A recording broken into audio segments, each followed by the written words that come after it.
everyone. Thank you so much for being here tonight and making time to work on your business. It's wonderful to have you here, and we're really looking forward to supporting you. And tonight, I'm so excited. We are really blessed to have Nicola here to join us today to speak about newsletters. This is such a fantastic topic because I know that so many small business owners are really struggling with how to stay in touch with our audience right now. There's so many options. Everything seems in the moment. It's all a lot to juggle without burning out. Really need to understand where we can put our effort in to make sure that we're getting the maximum out of it. And we also don't want to be overthinking these things, which is a classic one for newsletters, staring at that blank screen for hours. We know that a regular newsletter can really be one of our most powerful marketing tools, but only if it feels manageable and only if it feels aligned with your brand voice. So that's why I am so excited to be joined by Nicola Wright with us tonight, because she is someone who has done this really well in her own business. She's experienced in marketing and she's a comms consultant. She's also the director of 6 Days Digital, and she's an absolute gem when it comes to simplifying that digital strategy so that you can run this out in your small business. So thank you so much for joining us, Nicola. I'd love to hear a little bit more about your background. Thanks, Trinity. I'm so happy to be here. Thank you for asking me. So I've been doing this for a long time. When my kids were little in the 2000s, I got really interested in the internet and I did an arts degree, a Bachelor of Arts degree, majoring in internet communications, which sounds a bit crazy now, but that degree is still happening, by the way, at Curtin University. And so then I started a little business building websites when that was all new. So by 2010, I'd started an e-commerce business with my husband, and we started email marketing back in 2010. So I've been doing it for a while, and the reason I'm still doing it is because I know that it works. So since then, I had gained a whole lot of different varieties of experience. I worked for a hospitality firm for a while, still keeping our e-commerce business on the side. And then I moved into not-for-profits and also did some activism work with some politically aligned organisations. So all of those organisations made use of newsletters. So they're a pretty diverse kind of type of newsletter, but there's something common about all of them. And so that is that they work. So I've worked with really small lists. I have a client who has a tiny list of, it's 18, but they're her customers, they're her direct customers. So that's that highly valuable. And then I've worked with organizations that have 40,000 plus people on their email lists. So the effects of all those different kinds of newsletters are really diverse. Oh, wow, that's amazing. So that is Mm. quite a broad breadth of experience over a long period of time. And yeah, I'm really looking forward to teasing out some of the strategies that are working, whether it's a list of 18 or a list of 40,000, and how we can utilize that. But yeah, look, let's kick it off talking about why newsletters are still relevant in 2025. Because I know, like, between the noise on social media, all of the effort that we're putting into things like SEO, you mentioned websites, and everything else, look, newsletters, it can start to feel a little bit old school. So could you share a little bit more about why you think they're such a valuable tool for small businesses right now? So the major number one reason is that you own your email list. Ah, So you might have a huge platform on Facebook or TikTok or wherever you are, but you don't own that. So you're borrowing that audience, and that can be taken away from you anytime. yeah. So while that's still valuable to do, you should still grow and use your email list because nobody can take that away from you. You can say whatever you want in your email list, you actually own it. Another advantage of emails is that they remain in someone's inbox. Whereas with social media, if someone scrolls past your content, that's gone. So it's more transient on social media than email. Yes. But the other big factor is that emails are just a proven strategy for sales. So the return on investment for emails is pretty big. So email delivers, I think the latest data is $36 to $42 per every $1 spent versus, say, $18 for social media ads. And of course, that's because you've got a warm audience already with your email, whereas on social media, there's a big cold audience, so you're just throwing it out there and hoping for the best, whereas email is way more targeted. Yeah, so sometimes people get a bit put off by their emails. If you're already doing an email list and you might send it out and then you get, say, 20% of your list opening it. But that is actually a standard open rate. That's actually not too bad. If you've got 30% of people opening your email, then you should be pretty happy with that. That's a good conversion rate. Okay, that's really interesting. And I love that point. You're exactly right. Your newsletter list is what you own. They can't change the algorithm on it for you tomorrow. They can't, yeah, really pull the rug out from underneath you. That's how you build a solid business. And you mentioned that you've worked obviously with really small lists and really big lists. So could you share a little bit more about what you've seen from clients who've stayed consistent in their email marketing, no matter the size of their audience? I can give you one example. So I was actually the CEO of a not-for-profit organization, and Mm, we had a monthly email newsletter, and we weren't, so it's not sales, so it's not something I can demonstrate there, but what we used to do is have events that were all about events. And it's just, there's no real other way of getting to that audience, your community, other than using your email. So we'd have an email newsletter every month. And then every time we had a big event, of course, we'd send invitations out. One time we organized an event in Fremantle with over 1,000 people, and we had a lead up campaign of email outreach. And that's what got the sales. We didn't do any advertising. So it's very powerful. I can give you another example of an e-commerce business with a smaller list, a list of about 1,800 people. And without fail, every time an email goes out, sales will come in. It's almost guaranteed. It's like the owner will say, "Oh, I need a couple of grand coming into the account. It's time to do an email." my That's goodness. just, that's how reliable it is. And of course, yeah, over time, you do build up a list when you've been in business for a while. But if you've got people's emails, you should definitely be using them. Do not just let them languish. Amazing. Even if there's Yeah. only 18. Even if there's only 18. So in that case, this particular client is like a sole trade, not a sole trader, but she has a company where she does bookkeeping for people. And 18 is quite a lot of clients to have for a business like that, a small business. So it just keeps them in the loop and feeling like she's thinking about everybody all the time. And so that kind of email doesn't result in a direct sale or an event attendance, say the other two examples, but it just maintains that relationship with her small client base. Absolutely. The I'm still here factor kind of thing. Yeah, for sure. That's awesome. Let's talk a little bit now about starting from scratch, though. Because we know that we're supposed to be writing newsletters, right? We know that we've got some people in our database, we've got some regular contacts, we're letting them languish, as you said. But a lot of us, we freeze at the idea of what to say. So, what would your best advice be for someone if they've never written a newsletter before, or if they're just feeling overwhelmed by all of it? Where do we start?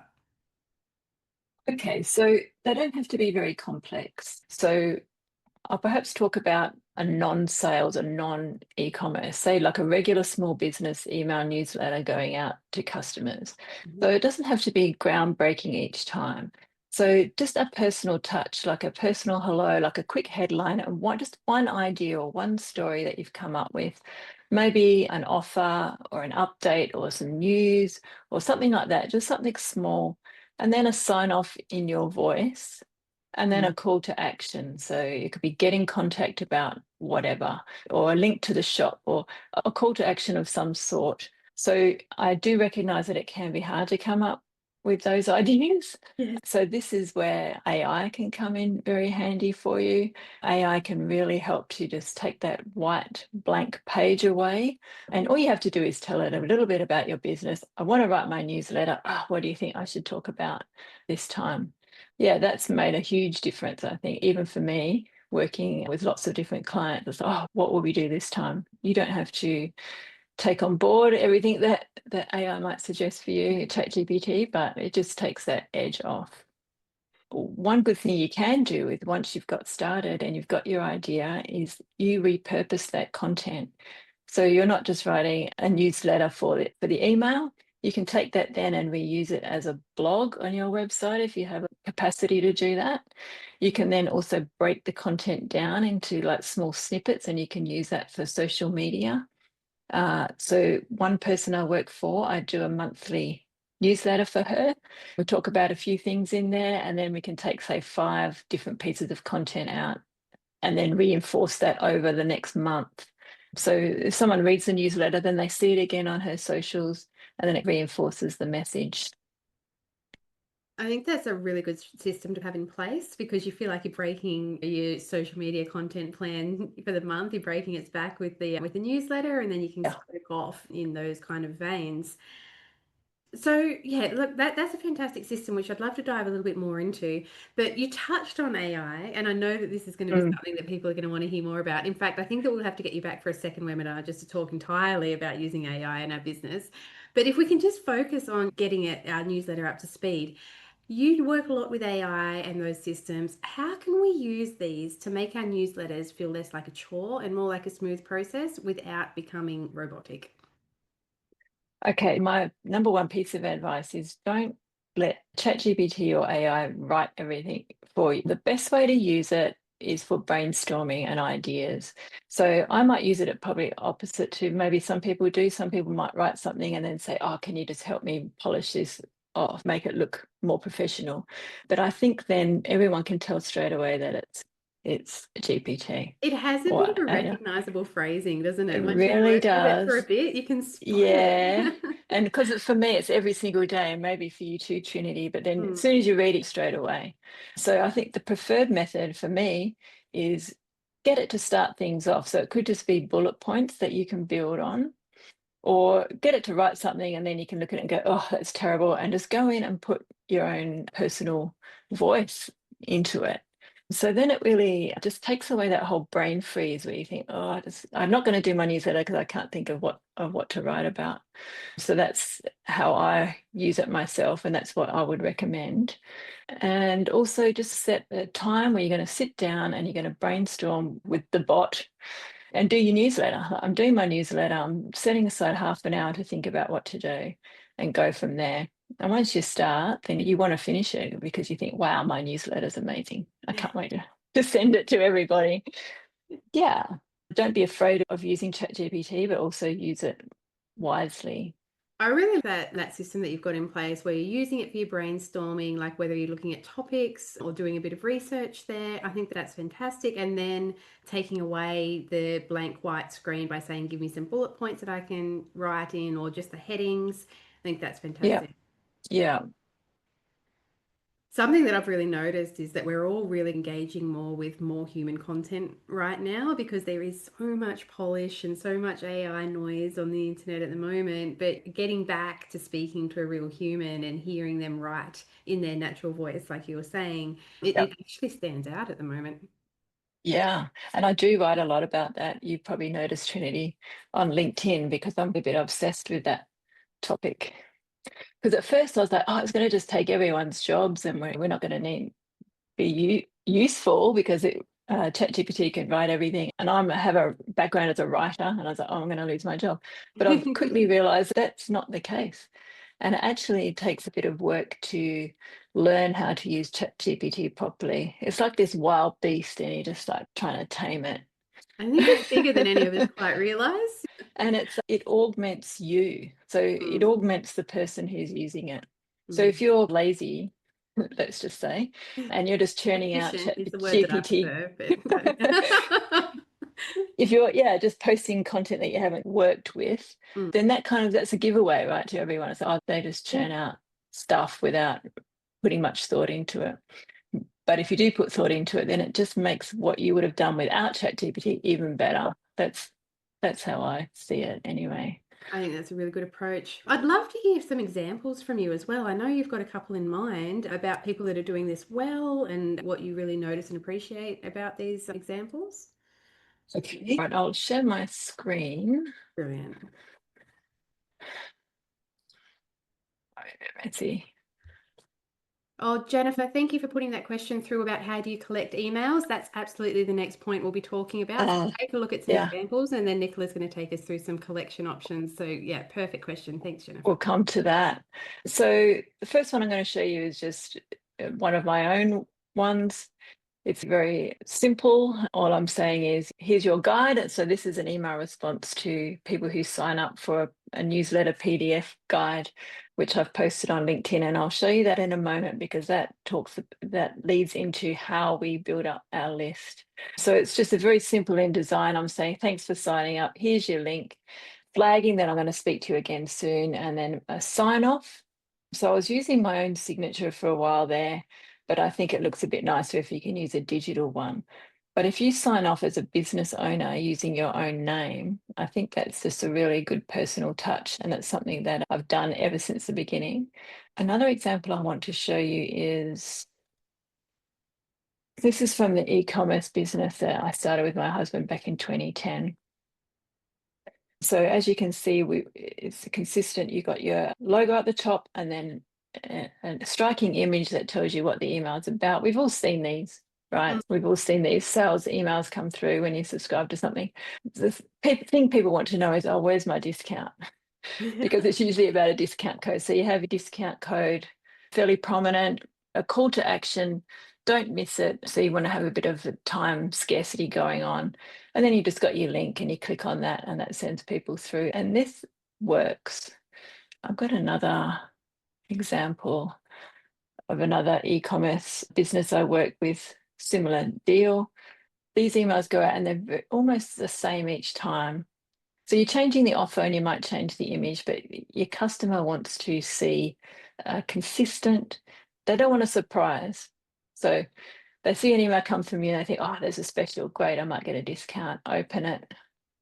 And they're going to see what they expect and that's what you want. So there we see the personal sign off down there. It's actually me.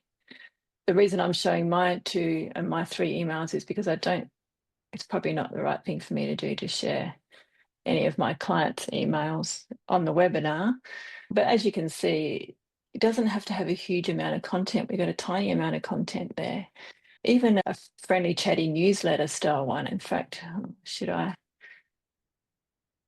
got a client one I did the other day, and it was a newsletter from her, and it just had a picture of her at the top, a couple of paragraphs, and then a couple more news items underneath. And there was no major call to action on that one other than just for her to stay connected with everybody.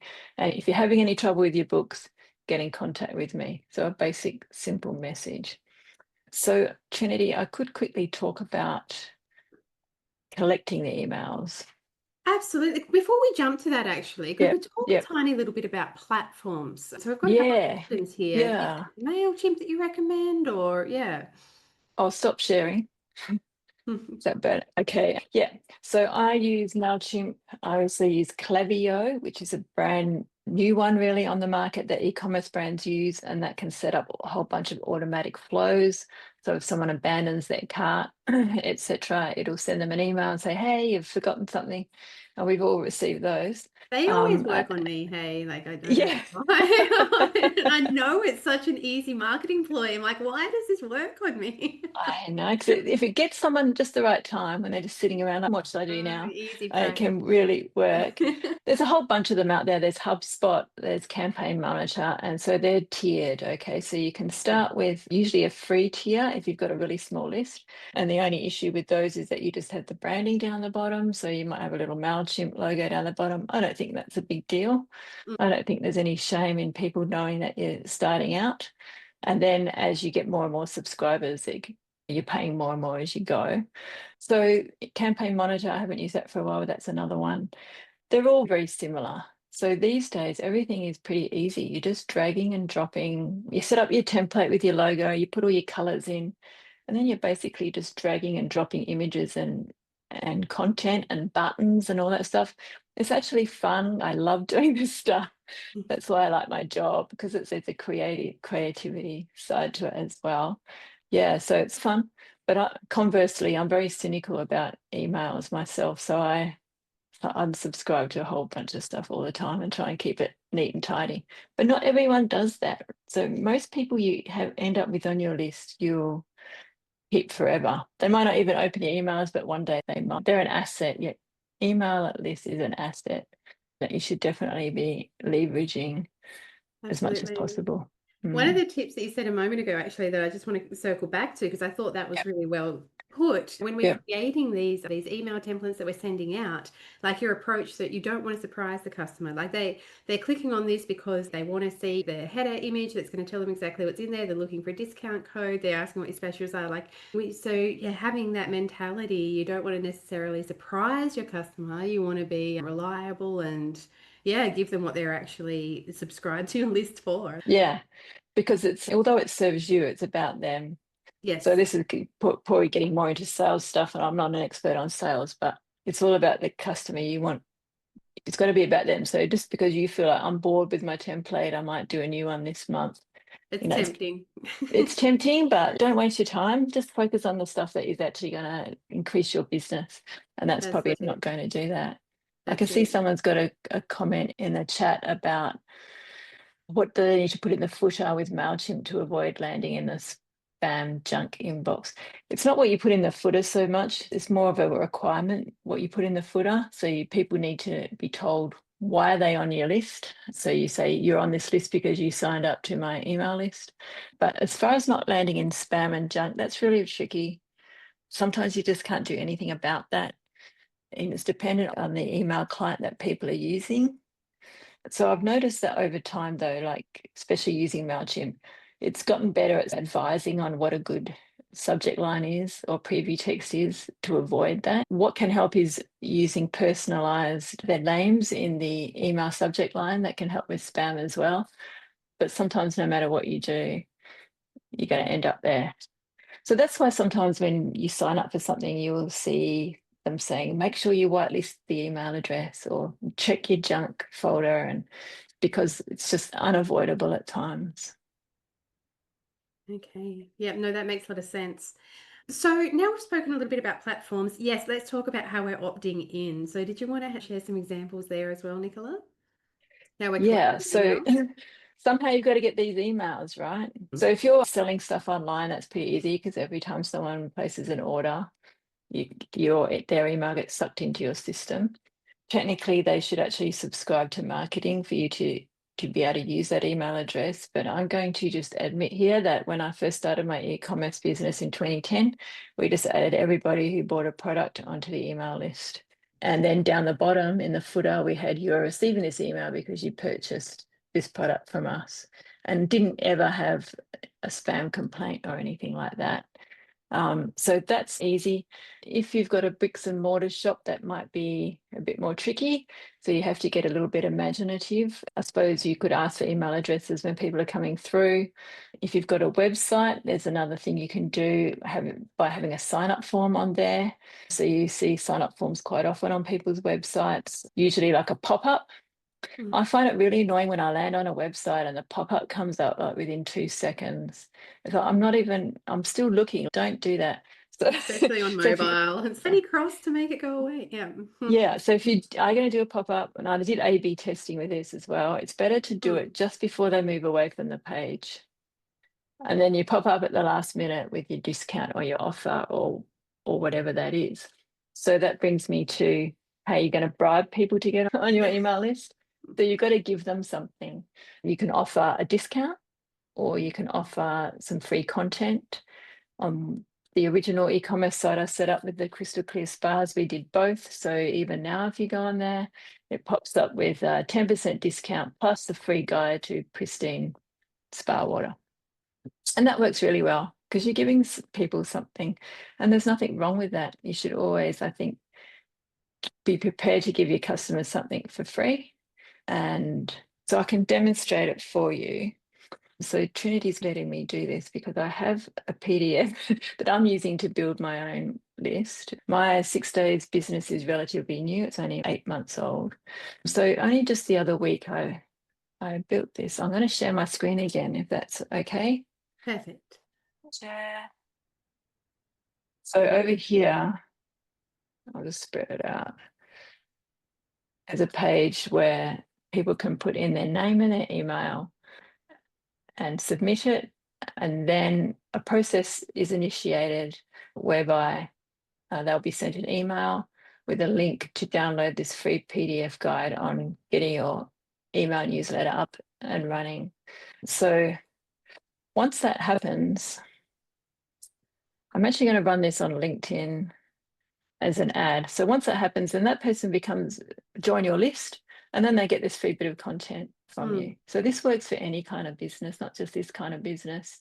It could work for if you're running a car dealership or a mechanic shop or any kind of business at all. There's something that you can give away to entice people to join your email list. And other than that, it really is just a matter of time. You can do things like advertising. I'll So stop you'll run a sharing again LinkedIn too. ad promoting your PDF for writing better newsletters. Yeah, Yeah, that's what I'm planning to do. That's something I'm going to start doing next week. beautiful. Yeah, so advertising, of course, depends what your business is, where you're going to advertise. If you've got e-commerce, meta ads work well. But if you've got bricks and mortar or you're like running a plumbing business or something like that, Google ads is probably better. And that's a whole other topic, of course. Sorry, Trinity, I'll stop I think we might sharing. have to get you back on a couple of times here, Nicola. We're touching on some big things here. But absolutely, we've got some suggestions in the comments here. Like someone said, they're at the gluten-free event on the weekend, and when they bought a product and signed up to a newsletter, they went into the draw for a hamper. So yeah, that's a really good suggestion on ways to generate your list. But the Yep. PDFs with top tips certainly work if you're a recognized thought leader in the space, which Nicola is. Speaking to your area of expertise, everybody's going to want some insights there. Yeah. There's a quick question here as well, Nicola. Yep. Anne just wants to know, could you give just a brief indication on read time, just the density and complexity of the language? Is it always plain language? And what kind of read time are we aiming for when we're writing our newsletters? Yeah. Just aim it to like year 9 or 10 level reading. Good tip. And that's unless you know you're running some sort of philosophy group or something that's a bit more, but the audience is expecting to be challenged. It's nothing, there's no shame in that. There's nothing bad with it. It's just that people are busy and they just want to be able to understand exactly what you're saying without having to work hard. And if you go on LinkedIn, you'll notice that a lot of the posts there, you would classify that as year 9 or 10 reading level. It's not kindergarten So, level. It's just plain language. So that's what you want to aim for. And that's where ChatGPT can help you. So you can say, amazing. I want to aim this at, and you can put in what you've come up with and it can give you advice. It'll probably want to rewrite it for you and you Yeah. can let it do that, but then you can just go through and make sure it's not saying any of those really typical. One thing ChatGPT does is do those rhetorical questions and the upshot with a question mark and then the answer. And it's a certain style that you pick up on. So Absolutely. make sure you personalize it. Certainly. We're running out of time here, Nicola. We've really covered quite a lot tonight. If someone's walking away from this session now, they're inspired, they've got a few people on their list, they know they need to Mhm. write a newsletter. What are your top three tips to help them stay consistent and be really confident with their newsletters walking away from this webinar? So the first number one would be lower the bar. Don't think it has to be the most perfect, amazing, clever thing you've ever done. It's doing it is in not even mediocre, but just doing it is better than not doing it. So just think to yourself, okay, I'm just going to do it. It doesn't have to be perfect. Another good tip is to make sure it's accessible on mobile because 81% of emails are open on mobile devices. Most of those email clients will already have that for you. So in the preview area, it'll be like I'll have a desktop preview, then I'll have a mobile preview. So just make sure you always check that because sometimes images and that can get in the wrong order and it looks a bit funny. So don't have too long headlines either because on mobile they wrap funny. Okay, and write like you speak. Just be yourself. Even if you've got ChatGPT helping you, just come in and just make it sound more like you. And the main one is just have a rhythm. So if you want to do it once a month, set a day aside and just commit to it. And then that's what you do. And it's not going to take you a whole day. It'll probably just take you, if you're just starting out, you might want to put aside a morning. But once you've got your template ready, all you're going to be doing is changing an image or two and putting your new content in. But commit to setting aside the time to do it. And then over time, that builds up momentum. So if you've done that once a month for a year, you've got 12 newsletters out, and then it becomes so easy. No, that's really good summary there and some really good tips. And I think you're right. It's just consistency is the key and put yourself in that rhythm. Nicola, if people want to follow up with you, how can we connect with you? Are you on LinkedIn most of the time? Yes, I'm on LinkedIn, so you can find me by my name if you just put my name and 6 days digital in there. I've put the link to my PDF lead generation, it's called. lead gen. If you hear that lingo, that's what they're talking about. I'll put that in the chat if you want to. Amazing. If you sign up to that, you will get my newsletter PDF, which covers most of everything we've done here today and a little bit extra. And yeah, so if you do either of those things, we'll be connected. That sounds perfect. Thank you so much for joining us here tonight. Everyone, a couple announcements. Absolutely. If you're not following Nicola on LinkedIn, make sure you do. If you're not following Business Station on LinkedIn, make sure you connect with us as well. Absolutely, guys, we'll be sending around a summary and a recording of this so that you can catch any points that you may have missed. And one very exciting announcement, Business Station have just launched a virtual membership. So I know that most of you will know we've got our business incubator locations in Joondalup and also in Gosnells. But if you're not large enough to need office space yet, but you are launching a newsletter or a Google My Business profile and you need to have a physical address on there, which you do, you can join our virtual membership, which I'm just popping the link in the chat there, so that you can have a professional business address to put on your newsletter and your Google business listing. And yeah, you can present that polished professional image rather than having your home address on your newsletters there. Thank you so much, Nicola. I can see lots of people in the comments are saying thank you. Very helpful for today. Looking forward to having you back on very soon because you've definitely got a Awesome. lot of tips to share. Awesome. Thank you, Trinity. It was a real pleasure. That was wonderful. Thank you again. And we'll send this recording around and we'll speak to you again soon. Thanks, everyone. Good night. Okay, bye. Bye.